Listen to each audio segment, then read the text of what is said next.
Monsieur le Premier ministre, Dr Ariel Henry, Monsieur le Secrétaire général de la primature, Mesdames, Messieurs les membres du gouvernement sortant, Mesdames, Messieurs les membres du gouvernement entrant, Mesdames, Messieurs les fonctionnaires et employés de la primature, Monsieur le directeur général AI de la police nationale d'Haïti, Monsieur le commandant-chef des forces armées d'Haïti, distingués invités, Mesdames, Messieurs les membres de la presse, parlée, écrite et télévisée, Mesdames, Messieurs, vos rangs, titres et qualités. Depuis un peu plus de 3 mois, j'ai la lourde responsabilité en tant que ministre des Affaires étrangères et des cultes de diriger le gouvernement ad intérim suite à la démission du Premier ministre Joseph Jout. Cette charge m'a été confiée dans un contexte de crise politique vieille de 2 ans ou de plus de 2 ans, exacerbée par une insécurité galopante caractérisée par des cas de kidnapping spectaculaires, des troubles récurrents à l'ordre public et les assauts des gangs armés. La circulation des personnes et des biens s'en est trouvée sévèrement perturbée. La peur a gagné toutes les couches de la population, souvent victimes d'actes d'assassinat. Il est important de noter que le président de la République voulait faire de la démission du Premier ministre Joseph Jout une opportunité pour faciliter la conclusion d'un accord politique avec des secteurs de l'opposition et acteurs de la société civile organisée en vue de mettre un terme à la crise et par conséquent faciliter l'organisation des joutes électorales dans un climat politique apaisé. C'est ce qui a motivé le chef de l'État à ne pas désigner un chef de gouvernement définitif, laissant la voie ouverte à la désignation d'un Premier ministre de consensus issu de l'opposition avec pour principale mission la formation d'un gouvernement d'union nationale. C'est ainsi que le président de la République, son Excellence Jovenel Moïse, intensifiait le dialogue qu'il avait initié avec la classe politique et la société civile, ayant abouti, après environ 3 mois d'atermoiement et d'hésitation de la part de celle-ci, au choix consensuel du Premier ministre en la personne du docteur Ariel Henry.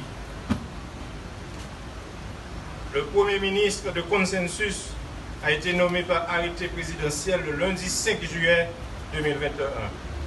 Malheureusement, moins de 48 heures plus tard, soit dans la nuit du mardi 6 au mercredi 7 juillet, le président de la République a été fauché chez lui en pleine nuit par des mercenaires, des assassins recrutés expressément pour accomplir cette sale besogne, selon les premiers éléments de l'enquête judiciaire. Le Premier ministre désigné n'a pas eu le temps de constituer son gouvernement en concertation avec le président de la République. Il n'a donc pas pu être investi dans ses fonctions et installé par le chef de l'État. Ce drame épouvantable qui a plongé le pays dans l'émoi et la consternation a porté le gouvernement démissionnaire à revenir à la charge, conformément au principe de la continuité de l'État.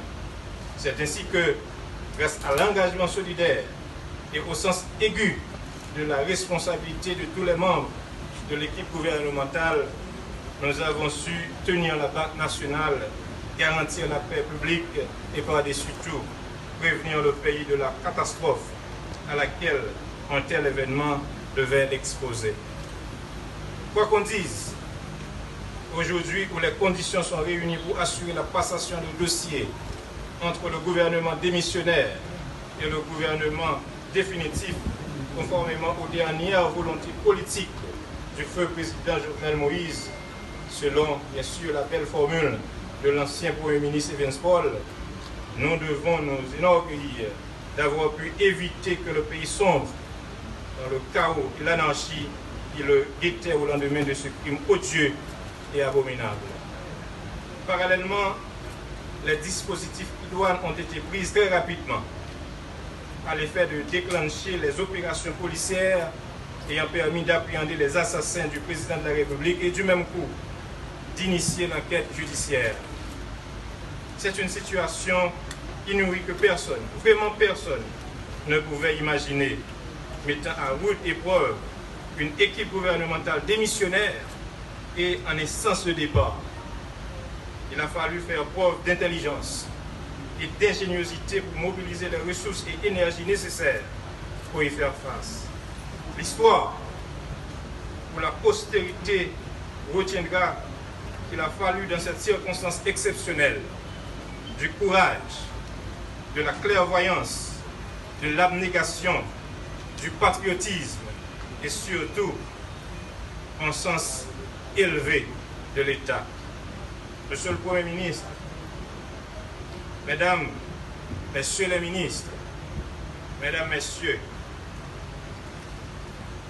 qu'il me soit permis d'adresser aux membres du gouvernement démissionnaire, en particulier aux membres du Conseil supérieur de la police nationale d'Haïti, ainsi qu'aux membres de mon cabinet, mes félicitations et mes remerciements au nom de la patrie commune, pour leur sens de responsabilité, les sacrifices consentis et leur collaboration franche et sincère.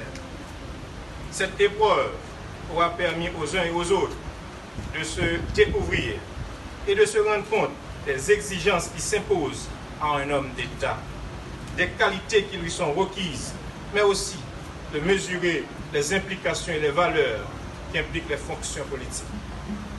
L'assassinat du président de la République est un coup dur porté à la démocratie. Il est venu nous rappeler les sacrifices qu'il faut consentir pour trouver la voie du développement et d'une gouvernance publique saine en Haïti. L'équipe gouvernementale qui cède sa place aujourd'hui au gouvernement de consensus restera à jamais marquée par ce sacrifice ultime d'un homme, d'un chef d'État jeune, pétri d'énergie, de courage et de dévouement, qui a voulu tant de bien pour son pays et pour lequel on se battait à ses côtés. Nous nous devons donc de poursuivre individuellement ou collectivement cette lutte contre les inégalités sociales qu'il menait constamment, faisons-le pour sa mémoire et pour notre pays. La République lui doit d'identifier tous ces assassins, auteurs intellectuels, complices et exécutants. Tout gouvernement, tout acteur politique, tout citoyen, toutes les forces morales doivent s'engager dans cette démarche afin qu'une telle atrocité ne se reproduise plus dans notre pays. Chers collègues, ministres, secrétaires d'État et collaborateurs, c'est un honneur d'avoir travaillé avec vous et d'avoir pu bénéficier de votre soutien dans cette difficile mission de maintenir une équipe gouvernementale démissionnaire, soudée et solidaire. Seule l'histoire pourra juger de nos efforts. Monsieur le Premier ministre, Dr Ariel Henry, vous prenez les rênes du pouvoir exécutif à la faveur de la vacance présidentielle, en votre qualité de président du Conseil des ministres, dans un contexte qui, à bien des égards, est très difficile, très différent, bien sûr, de celui que nous avons connu au moment de votre nomination le 5 juillet dernier. Vous vous rappelez sans doute que tout de suite après votre nomination officielle par le feu président Jovenel Moïse, je vous ai appelé pour vous féliciter et vous donner la garantie de ma franche collaboration. C'est avec cette même élégance, cette courtoisie républicaine que je vous transmets aujourd'hui les clés et les bureaux de la primature. Votre destin d'homme d'État vous impose cette mission que vous n'avez peut-être pas vue venir. Certainement, aucun politique, aucun citoyen aspirant à servir son pays ne souhaite le voir porter une telle charge. C'est pourtant celle qui est la vôtre aujourd'hui et que vous acceptez courageusement. Vous héritez d'une situation exceptionnelle, caractérisée par l'absence du président de la République pour vous servir de bouclier, une crise politique sans précédent dans l'histoire du pays, une insécurité galopante, une situation socio-économique morose et précaire, un processus électoral à poursuivre impérativement, et j'en passe. Tel est le sombre tableau du pays dont vous allez diriger le gouvernement, monsieur le Premier ministre. Y a-t-il des recettes pour vous aider, vous et les membres de votre gouvernement, à relever de tels défis avec des enjeux aussi importants? Difficile à dire. Toutefois, ne peuvent-elles pas être trouvées à travers un dialogue franc et ouvert, impliquant toutes les composantes de la société, ou à travers un accord politique engageant toutes les forces vives de la nation? En tout état de cause, monsieur le Premier ministre, la satisfaction des besoins de la population, l'établissement d'un climat d'apaisement social et politique, la résorption du phénomène de l'insécurité, la création des conditions nécessaires au développement du pays et le bien-être collectif sont parmi les principaux chantiers qui vous attendent, ou mieux, qui nous attendent. Sans oublier, bien entendu, la poursuite. Sans oublier, bien entendu, la poursuite et l'aboutissement de l'enquête sur l'assassinat du président de la République en vue de la manifestation de la justice autour de cet acte de la pure barbarie. Sans oublier, bien entendu, la poursuite et l'aboutissement de l'enquête sur l'assassinat de mon ami, mon président, son Excellence, M. Jovenel Moïse, en vue de la manifestation de la justice autour de cet acte de la pure barbarie. Je m'engage à vos côtés pour contribuer, à la mesure du possible, à la pleine et entière réussite de votre mission. Je vous souhaite, Excellence, Monsieur le Premier ministre, beaucoup de courage, de détermination et surtout du succès pour le plus grand bien de notre pays et de la population qui souffre amèrement. Je vous remercie.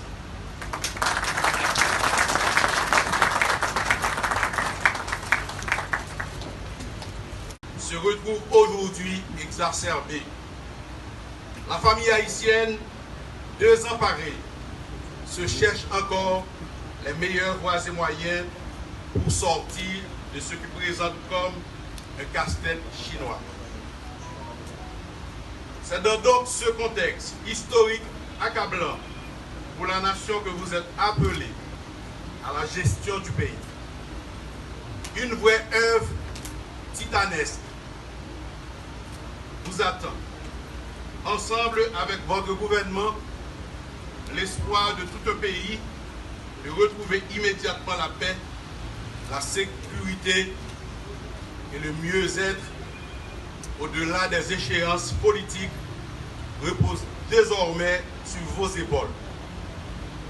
Cela va nécessiter que vous puissiez bénéficier d'une forte solidarité gouvernementale, de l'harmonie et de la cohérence dans les actions publiques.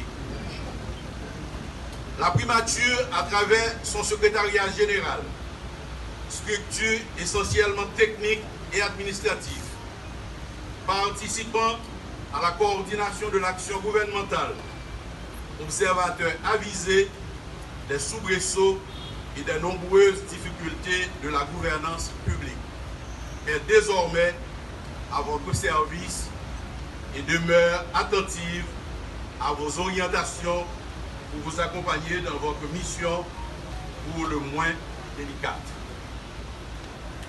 Vous trouverez à vos côtés, à la primature, des femmes et des hommes, fonctionnaires publics dévoués au service public, compétents, disponibles et toujours prêts à accomplir sans rechigner leurs tâches administratives et techniques. Je m'en voudrais de terminer sans adresser mes remerciements spéciaux au Premier ministre sortant AI, Dr Claude Joseph, pour sa collaboration, son ouverture d'esprit et son sens de l'intérêt général qu'il a fait montre dans la gestion de la primature. Je vous souhaite bonne continuation dans vos fonctions de ministre des Affaires étrangères et des cultes. J'ai été un témoin privilégié de vos actions au profit de l'État durant l'intérim que vous avez assuré à la tête du gouvernement. Ainsi, au nom de tout le personnel du secrétariat général de la primature et en mon nom propre, que je vous souhaite la bienvenue à votre bureau à la primature, Monsieur le Premier ministre. Et vous souhaite courage et succès dans cette nouvelle charge publique. Je vous remercie.